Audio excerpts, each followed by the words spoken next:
I wound up in a debate with a former ICE agent who told me that ICE is the only institution within the U.S. government that has the ability to detain U.S. citizens without reasonable suspicion. And what's really interesting about that is that it's wrong. It might surprise you to learn that ICE actually does not have the ability to operate outside the U.S. Constitution, the Fourth Amendment to which provides that no citizen can be subjected to unwarranted search or seizure. This ICE agent, who was out on the streets icing for 20 years, did not understand the distinction between detaining a citizen and detaining an alien. On its face, that's scary in and of itself. But beyond that, what's scary is that some people will argue that ICE should have that power. I think so many of our problems would be resolved if people took their arguments to their logical end. The logical end of that argument is that any person, someone who just happened to see this ad, Dangerous illegals walk free. Catch the worst of the worst with bonuses up to $50,000. now has the ability to operate outside of the U.S. Constitution and can use their judgment and understanding of the law to detain people that they think should be detained. It is way too much power to invest in the hands of people who don't understand the limits of their power. People who clearly overly rely on our brain's tendency to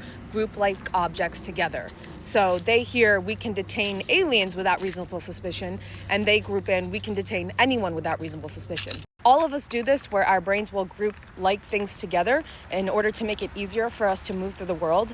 But it's incumbent on us to then go a layer deeper and say, hey, are these things the same or are they not? And people who overly rely on this like things bias will tend to apply that bias to other parts of their life. For example, some immigrants are illegal, therefore now all immigrants are illegal. Some immigrants are brown, therefore now brown people are immigrants and brown people are illegal. Ultimately, what this does is leaves citizens' freedom in the hands of flawed individuals with biased systems of thinking and probably rock-hard Stephen Miller anti-immigration boners. Generous benefits.